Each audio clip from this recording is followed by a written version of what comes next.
तो गाइस आप रात को कहीं जा रहे हो पर आपको उस समय कोई बारात दिख जाए जो कि कोई नॉर्मल बारात ना हो, एक भूतिया बारात हो, तो क्या आप वही खड़े रह के उस बारात को देखोगे या फिर वहां से कट लोगे?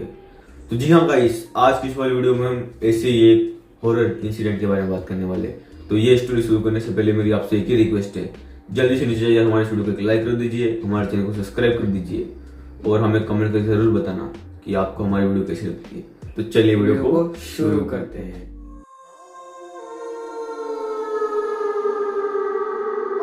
ये कहानी होने वाली है गाइस राजेश पे। राजेश अपने गांव का है ना एक लौता जनरेटर ऑपरेटर था। और गाइस किसी भी शादी में जनरेटर लगाना होता तो राजेश को ये ना बोलते कि जनरेटर लगा के जाना है। और उसके बाद ऐसे ऐसे ना अभी शादियों का माहौल चल रहा था। राजेश से शादी से ना अपना जनरेटर लेके आ रहा था और रात को उसको आते हुए 1 बज गई थी। और गाइस उसके गाँव के एक नदी है जिसकी है ना बहुत पुरानी है ना बहुत सारी कहानियां है। कहते हैं कि उस नदी के आसपास है ना एक जो बारात थी, एक बारात है ना उसी पानी में गिर के है ना मर गई थी। और ऐसी ऐसी बहुत सारी बातें उसी नदी से रिलेटेड है। और यही बात सोचते हुए ना राजेश अपनी साइकिल लेके अपने घर जा रहा था। और घर पे जाते हुए ना उसने सुना कि है ना उसी नदी के उसे लगा कि है ना आसपास में कोई बारात जा रही है। और उसने ना उस बारात को देखने के लिए उसी नदी के पास गया और उसने देखा कि दूर है ना कोई बारात आ रही है। और है ना वो उन बारात में है ना सभी के सभी जो भी बाराती थे वो सब के सब भूत थे। किसी की आंखें निकली हुई है, किसी के शरीर पूरा गल चुका है, किसी की हड्डियां दिख रही है। इस तरीके से ना पूरे शरीर है ना उनका तहस महस हो रखा था। और उसके बाद ये सब देख के ना जो राजेश था वो बहुत ही डर गया। और है ना वो डर के मारे ना उधर से साइकिल घुमा के अपने घर पे आ गया। और घर पे आने के बाद है ना राजेश ने अपनी माँ को है ना सारी बातें बताई। और राजेश का जो बड़ा भाई था उसे भी ये सारी बातें बताई। और ये बातें सुन के है ना उसकी माँ ने बोला कि अब से बेटा उसी रास्ते पे कभी भी मत जाना, क्योंकि है ना एक बार है ना एक बारात जा रही थी।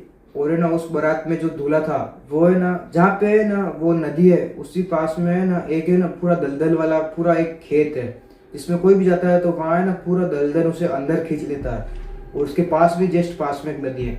तो वो बारात उसी रास्ते से गई और है ना उसी में ना सब के सब है ना बाराती उसी नदी में गिर के मर गए। और तब से उन सब की आत्माएं उसी जगह पे भटकती है।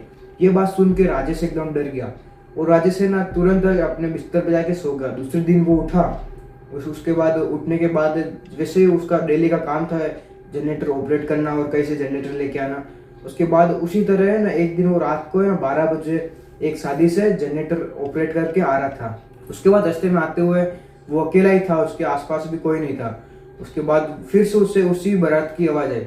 उसके बाद वो फिर से उसी जगह पे गया और उसने देखा कि फिर से वही बारात और वही बाराती है ना उसे दिखे।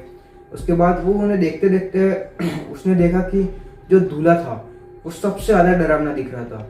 और है ना दूल्हा धीरे धीरे जमीन के अंदर जा रहा था। और अंदर जाते हुए ना उसे जो नदी थी उसी नदी के अंदर वो गिर गया। और उसको बचाने के चक्कर में ना सारे के सारे बाराती ना उसी पानी में कूद गए। ये सब उसके आंखों के सामने हो रहा था। फिर अचानक से ना ये सब देख के ना जो राजेश था बहुत ही जोर से चिल्लाया और सारे बाराती वराती सब उसको देखने लगे। उसके बाद राजेश वहां से भाग रहा था और है ना उसने भागते हुए लगा कि मेरे पीछे कोई खड़ा है। उसके बाद वो रुक गया अचानक से। उसके बाद उसने पीछे मुड़ के देखा तो है ना एक औरत थी जिसने है ना पूरे शादी वाले कपड़े पहन रखे थे। उसके आंखें एकदम लाल थी और है ना वो एकदम पूरा उसका शरीर काला पड़ चुका था। उसके मुंह से खून निकल रहा था, उसके पूरा शरीर खून से भरा हुआ था। उसके बाद है ना उस लड़की ने उसको बोला कि है ना मेरे पति और मेरे है ना बच्चे ये सब है ना इसी नदी में गिर गए और तुम मेरी मदद करो, इनको कैसे भी करके निकालो। और ये सब देख के है ना ये सब बातें सुनते सुनते है ना जो राजेश था वो है ना उस लड़की के पूरे वश में आ गया। और वश में आने के बाद वो लड़की बहुत जोर जोर से रोने लगी। और धीरे धीरे है ना जो राजेश था उसको भी है ना उसी नदी के पास ले जाने लगी। और राजेश उस लड़की के पूरे वश में आ चुका था। तो इतने में है ना राजेश का जो भाई था वो आया और है ना राजेश के मुंह पे ना कोई भभूति जैसा कुछ लगा दिया। और भभूति लगाने के बाद है ना राजेश एकदम नॉर्मल हो गया। और नॉर्मल होने के बाद राजेश एकदम डर चुका था। वो बहुत जोर जोर से चिल्लाने लगा।